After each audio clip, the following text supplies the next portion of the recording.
Hey guys, welcome to this week's edition of the Coffee and Hero Show. We're going to be taking you through all of the cool stuff that came in this week.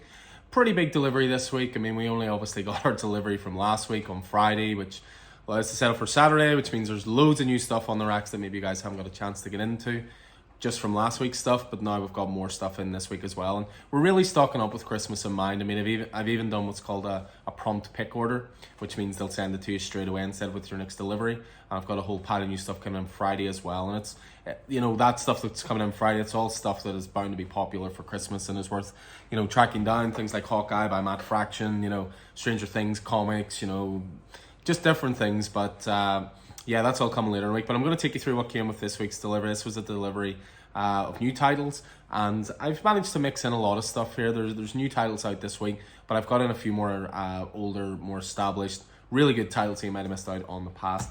So first off, we kick things off with Strange Attractors.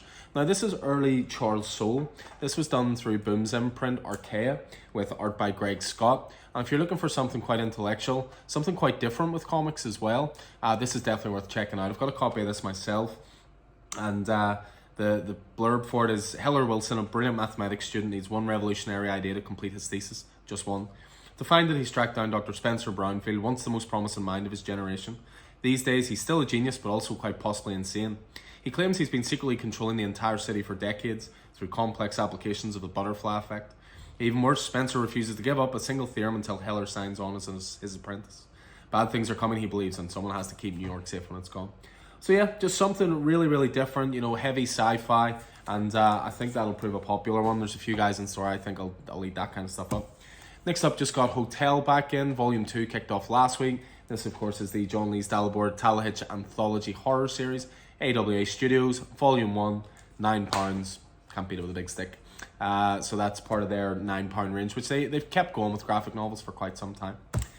Next up, just back in stock, is the Old Guard. So we've got the original Old Guard, Opening Fire, and Force Multiplied, which is the sequel as well. Sold out of this last week, so of course got it straight back in.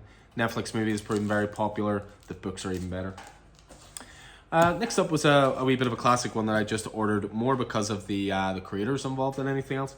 But it's Green Lantern Sector 2814, and this is Volume 1, and it's written by Len Wein, who of course was, partially responsible for creating Swamp Thing, and art by Dave Gibbons, of course known to any Batman fan as one of the very best. So yeah, this collects issues 172, 176, and 178 and 181. So yeah, just again, it's one of those ones, if I see certain creators have worked on certain titles, I'll order those volumes in. Next up, another restock, which is Batman Teenage Mutant Ninja Turtles. This is awesome. This is Tinian on writing duties, Freddie Williams on art, Freddie Williams II, I should say. It's just so much fun. Great for all ages as well. Good Christmas present if you're looking something a little different from the norm. And all self-contained as well. You don't need to have read 10 books to, before getting to that one. Next up, we've got restocks of Gotham Central, including the very hard to find out of print number Volume 3. Gotham Central, again, I've talked about it tons of times about how much I love it. It's essentially homicide life on the street, but set in Gotham. Set in this crazy city where a man in a cape and a mask tries to wipe out crime on his own, and you've got people dressed up as Jokers killing people, and penguins running around, and Catwomen, and how do you stay sane and stay a cop and just do your job in this city? Just some of the best stuff around. Next up, we have Star Wars War of the Bounty Hunters. This is the companion book.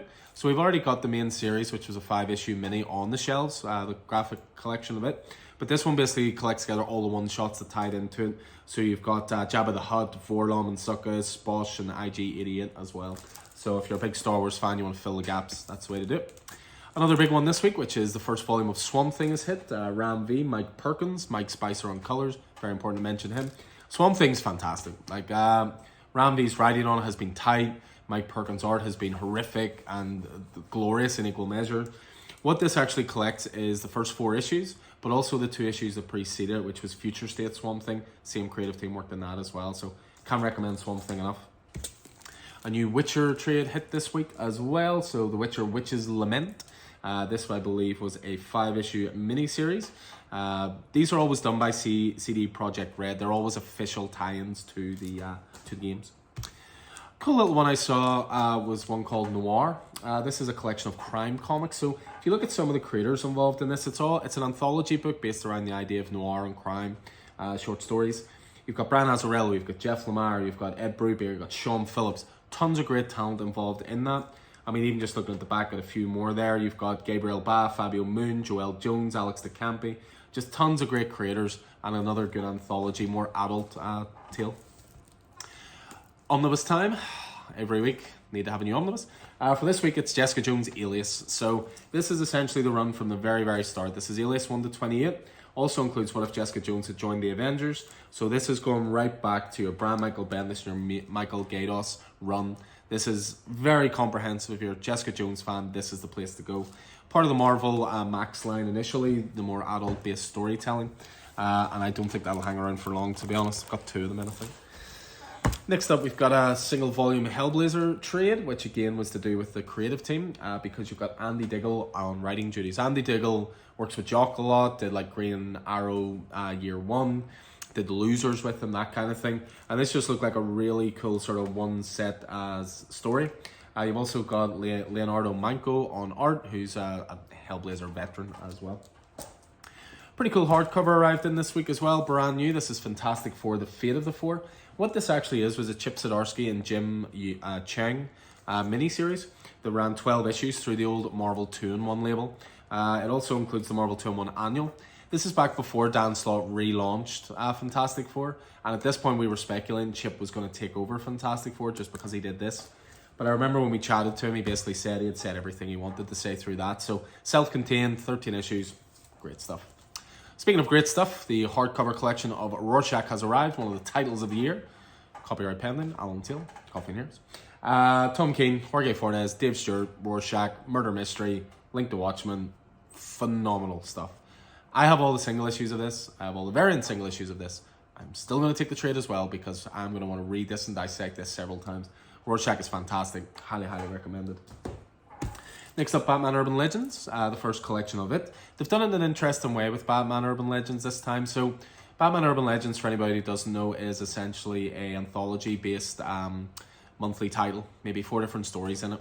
But with this one, what they've done is they've collected the Chip Zdarsky and we call him Eddie Barrows, I think it is. Yeah, Eddie Barrows' run on Urban Legends, which was a Batman Red Hood story. But they've also got the Ram Benjamin and Matthew Rosenberg Grifter run in here. So those ones were separated into 6 parts and 5 parts respectively. All of those 11 issues are in here, so you can follow those stories. That Batman Red Hood one is brilliant. A lot of redemption for Jason Todd in that one. Another one of my books of the year, Better A Bill. Oh, what a book. This was a 5-issue miniseries by Daniel Warren Johnson, who of course did my book of the year last year, which was Wonder Woman Dead Earth. This is fantastic. This is all to do with, I love the tagline for this, the second most famous wielder of Mjolnir. It even has a one-winged angel in it. Better A Bill pulls off Kenny Omega's finishing move in this, because Daniel Warren Johnson's a big wrestling fan. Fantastic stuff. Really brilliant storytelling. 5 issues, self-contained. Do yourself a favour. That is awesome. That'll be in my top 5 books of the year, I think. Next up, we have the last volume of The Immortal Hulk. So recently just finished reading The Immortal Hulk myself. Loved it, start to finish. This, of course, is the Al Ewing Joe Bennett series. And this one contains the issues 46 to 50. 50, of course, being an oversized one as well. Just a couple more just to finish off with. The inevitable restock of Something That's Killing the Children, in case you've been hiding under a rock. One of the biggest titles of the last couple of years. I just can't keep it in stock. Just sells, so it comes back in. Sells, comes back in.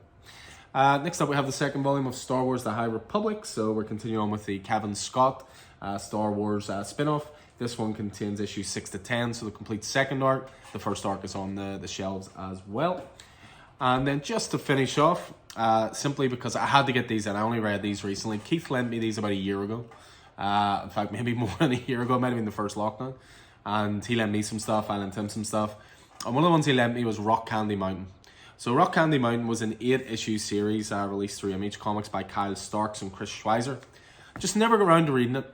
But then these guys are the same creative team that do 6 Sidekicks of Trigger Keaton, which I'm a huge fan of. Brilliant, brilliant title.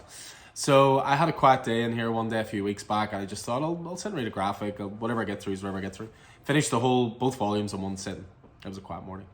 And it was fantastic. Funny, heartfelt, just a brilliant example of the comic medium. A story that doesn't take itself too seriously, but still has emotion and real characters and something to say. So yeah, the first trade is only £9. It's part of that Image £9 price point. Second one's a bit more at £14, but once you read volume 1, you're going to want volume 2. Brilliant stuff. I really hope to bring out a hardcover at some point, but I haven't seen any news on it. So anyway, that's all new into the store this week. As I say, these are all going out in the shelves today for sale from tomorrow, Wednesday. Again, tons of new stuff coming in all the time, guys. If you're ever looking recommendations or you're ever wondering if we have something in stock, get in touch. We'll always do our best to get it in for you. Obviously, we're getting closer and closer to Christmas, so the sooner we know about something, the sooner we can guarantee it for you before Christmas. But anyway, hope this is pretty useful as ever. I'll look forward to seeing you guys in store, hopefully when the weather's a bit better, because Jesus, it has been miserable today. Anyway, again, hope it's pretty useful, and I'll see you in store soon, guys. Take it easy.